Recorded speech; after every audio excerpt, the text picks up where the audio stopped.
Hello दोस्तों, welcome to study met. आज हम बात करने वाले हैं जो हिंदी का हमने जो पीछे इनकम्प्लीट किया है, मतलब अब है 4th चैप्टर में आ गए हम हिंदी की। ठीक है, और ये कोर्स को मतलब एक्सप्लोर करना है आपको, तो ये डिस्क्रिप्शन में लिंक दिया और प्ले लिस्ट दी हुई पूरी, और यहाँ पे कंप्लीट करवाया जाएगा। आपको पता है हिंदी की इम्पोर्टेंस कितनी है, तो ये कंप्लीट कोर्स देख लेना। और आज हम 4th चैप्टर में आ गए हैं और ये 4th चैप्टर है संज्ञा।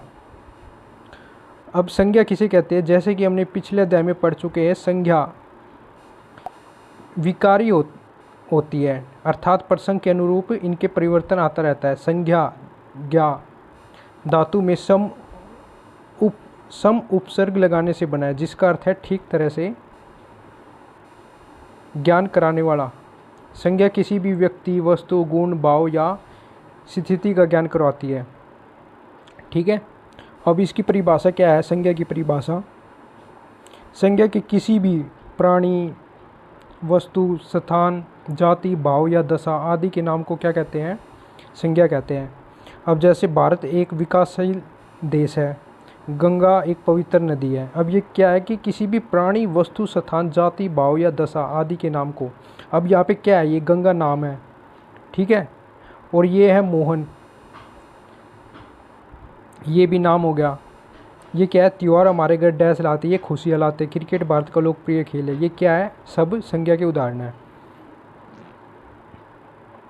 अब क्या है? ऊपर लिखे गए वाक्य में चिन्हित शब्द संज्ञा के किसी न किसी प्रकार के हैं। भारत देश का नाम है, गंगा नदी का नाम है, और जो मोहन है वो किसका नाम है? व्यक्ति का नाम है। ठीक है, अब जैसे खुशियाँ विशेष मनोस्थिति, मतलब ये किसका है? भाव का नाम हो गया। क्रिकेट ये किसका हो गया? खेल का नाम हो गया। अब नेक्स्ट पार्ट में आते हैं हम संज्ञा के भेद, कि संज्ञा के भेद कितने हैं। अब संज्ञा के भेद है, आपने छोटी क्लास में पढ़ा होगा, लेकिन अब ये है कि मतलब टाइम के साथ हम सब भूल जाते हैं, तो इसलिए थोड़ा सा अब रिवीजन ही होगा। जिसको अच्छे से पढ़ रखा है, जो फ्रेशर है, 12th वाले हो, या अभी मतलब जिनका हिंदी भी है BA वगैरह में, उनको पता ही होगा। तो अब जैसे संज्ञा के भेद है, संज्ञा के कितने भेद होते हैं? ये होते हैं 5। ठीक है, कौन से? व्यक्तिवाचक संज्ञा, जातिवाचक संज्ञा, भाववाचक संज्ञा, समूहवाचक और द्रव्यवाचक। अब ध्यान से सुनना एक एक, क्योंकि एग्जाम में ना सबसे पहले यही पूछते हैं, क्योंकि संज्ञा तो सभी को पता है। अब एग्जाम में भेद पूछेंगे कि ये किस चीज़ का उदाहरण है, ये किस संज्ञा का उदाहरण है। ठीक है, अब व्यक्तिवाचक संज्ञा कौन सी होती है? जिन शब्द से किसी विशेष व्यक्ति, प्राणी, विशेष स्थान या किसी विशेष वस्तु का बोध हो, उसे व्यक्तिवाचक संज्ञा कहते हैं। जैसे रमेश व्यक्ति का नाम हो गया, बाइबल पुस्तक का नाम हो गया, नरवाना क्या है? स्थान का नाम है। ठीक है, अब जातिवाचक संज्ञा किसे कहते हैं? ऐसी संज्ञा जो एक ही जाति के विभिन्न प्राणियों, स्थानों और वस्तुओं का बोध कराती है। इसमें क्या है? जैसे जातिवाचक में कुत्ता, और ऊपर जैसे नदी थी, नदी गंगा नाम है एक, और जो नदी है ना, ये जातिवाचक जाति हो गई। ठीक है, ऐसी हाथी, मनुष्य, पहाड़। अब पहाड़ का नाम हो सकता है कोई भी, लेकिन पहाड़ तो कई हो गए ना, तो इसलिए पहाड़ तो एक हो गया जाति। ये जाति के प्राणियों, वस्तुओं का बोध करा रही है। अब ऐसे ही भाववाचक ऊपर पढ़ा था हमें, जैसे खुशियाँ हुई, ठीक है, दुख, हंसना। ये जैसे संज्ञा शब्द कर्म, दशा, अवस्था, भाव आदि का बोध कराते हैं, उन्हें भाववाचक संज्ञा कहते हैं। भाववाचक संज्ञाओं का संबंध हमारी भावनाओं से होता है, इनमें कोई आकार नहीं है। जैसे सच्चाई, ईमानदारी, क्रोध, न्याय। अब चौथा पार्ट कौन सा है? ये है समूहवाचक संज्ञा। जो संज्ञा शब्द किसी समूह या समुदाय का बोध कराते हैं, उन्हें समूहवाचक संज्ञा कहते हैं। जैसे भीड़ हुई, कक्षा, समिति, मेला आदि। बिल्कुल आसान है ना ये। अब द्रव्यवाचक संज्ञा आ गई। द्रव्यवाचक नाम से पता चल रहा है, जिस संज्ञा शब्द से किसी पदार्थ या धातु का बोध हो, उसे क्या कहते हैं? द्रव्यवाचक संज्ञा। दूध, दही, गेहूँ, चांदी, पानी आदि द्रव्यवाचक संज्ञा है।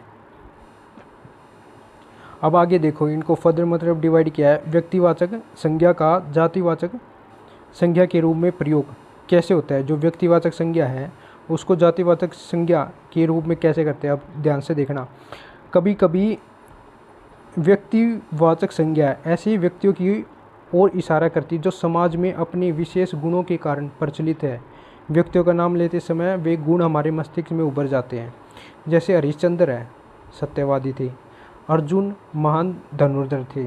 अब ये दो धनुर्धर है ना, अब धनुर्धर तो बहुत हुए, अब ये महान धनुर्धर, तो यहाँ पे अर्जुन है, यहाँ पे धनुर्धर एक जातिवाचक हो गया, ठीक है। लेकिन जो नाम लगा दिया ना, ये व्यक्तिवाचक हो गया कि ये स्पेसिफिक व्यक्ति है। अब जैसे कभी कभी बोलचाल भाषा में हम इनका इस्तेमाल इस प्रकार कर लेते हैं। कलयुग में हरिश्चंद्र कहाँ मिलते हैं? सत्यवादी के अर्थ में प्रयुक्त। तुम ज़्यादा अर्जुन मत बनो, अर्जुन महान धनुर्धारी के अर्थ में प्रयोग करते हैं, ठीक है, डेली लाइफ में यूज करते हैं। अब क्या है, जातिवाचक जो संज्ञा का व्यक्तिवाचक संज्ञा के रूप में कैसे प्रयोग होता है, अब ये और देखो। अब कभी कभी जातिवाचक संज्ञाएं रूढ़ हो जाती है, और ऊपर हमने क्या पढ़ा है, व्यक्तिवाचक संज्ञा का जातिवाचक संज्ञा के रूप में प्रयोग। व्यक्तिवाचक में ये आ गया हरिश्चंद्र, ये सत्यवादी थे, ये आ गया जातिवाचक, ठीक है। अब यहाँ पे नीचे क्या है, इन दोनों में डिफरेंस देखना। अब नीचे क्या डिफरेंस दिया है, जातिवाचक संज्ञा का व्यक्तिवाचक संज्ञा के रूप में प्रयोग। अब जैसे कभी कभी जातिवाचक संज्ञा रूढ़ हो जाती है, तब केवल एक विशेष अर्थ में प्रयुक्त होने लगती है। जैसे पंडित जी जातिवाचक संज्ञा है, ठीक है, लेकिन जो भूतपूर्व प्रधानमंत्री पंडित जवाहरलाल नेहरू है, अर्थात व्यक्ति विशेष के लिए रूढ़ हुआ है। यहाँ पे पंडित स्पेशल नहीं लगाया, यहाँ पे जो ये पंडित है ये स्पेशल नहीं लगाया। अब पंडित तो बहुत हो गए, लेकिन यहाँ पे पंडित जवाहरलाल नेहरू, ये मतलब एक नाम के सामने उपाधि सी लगा दी, जो किसी को नाम नहीं दे देते। जैसे गांधी तो बहुत हुए, अब महात्मा नाम से भी महात्मा गांधी, ठीक है। अब गांधी तो बहुत है, लेकिन अब स्पेसिफिक पर्सन पूछते हैं ना, जैसे पंडित जवाहरलाल नेहरू, पंडित तो बहुत है, लेकिन पंडित जवाहरलाल नेहरू है ना, ये मतलब व्यक्ति विशेष के लिए रूढ़ हो गया। अब कैसे रूढ़ हो गया, जैसे अब यहाँ पर जातिवाचक संज्ञा का व्यक्तिवाचक संज्ञा के रूप में प्रयोग किया गया है। जातिवाचक क्या है, पंडित है, ठीक है, उसको व्यक्तिवाचक, व्यक्ति, ये जो नाम है ना पंडित जवाहरलाल नेहरू, इसके आगे लगा दिया, उसको व्यक्तिवाचक संज्ञा बना दिया। अब क्या है कि जो नोट करने वाली बात क्या है, इसमें कुछ भाववाचक संज्ञाएं मूल होती है, जैसे प्रेम, घृणा, त्याग। कुछ भाववाचक संज्ञाओं का निर्माण जातिवाचक संज्ञा सर्वनाम और विशेषण में आओ, तव, पन, ता आदि प्रत्यय जोड़कर किया जाता है। जैसे व्यक्तित्व, ममत्व, कायरता, निकटता, ठीक है। ये क्या है कि भाववाचक संज्ञाएं मूल होती है। अब प्रेम, घृणा, त्याग हो गए, ठीक है।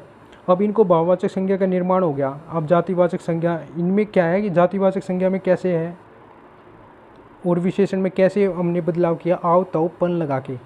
ये व्यक्तित्व हो गया। व्यक्तित्व उसका कैसा है, कायरता, मतलब वो बंदा इतना कायर है, उसकी ये विशेषता है, ठीक है। निकटता, तो ये क्या है, भाववाचक संज्ञा की मूल। अब हमने क्या सीखा, अब सब सपिट से देखना। ये संज्ञा शब्द क्या होते हैं, विकारी होते हैं। संज्ञा शब्द ज्ञा धातु में सम उपसर्ग लगाने से बना है। किसी का नाम संज्ञा कहलाता है। संज्ञा के 5 भेद हैं। व्यक्तिवाचक संज्ञाओं से विशेष व्यक्ति, स्थान आदि का बोध होता है, ठीक है।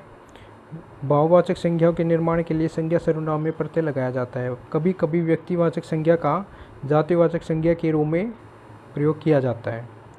जातिवाचक से संज्ञा का व्यक्तिवाचक संज्ञा के रूप में प्रयोग किया जाता है। अब ये पूछ लेना कौन सी संज्ञा के रूप में प्रयोग किया जाता है एग्जाम में, तो ये याद रखना 2 चीज़ें, ये 2 पॉइंट, ठीक है। जागना की भाववाचक संज्ञा क्या है, जागृति, ठीक है। तो दोस्तों नेक्स्ट वीडियो में मिलते हैं और नेक्स्ट चैप्टर को लेके आते हैं। संज्ञा से नेक्स्ट चैप्टर है। तो thank you so much watch करने के लिए।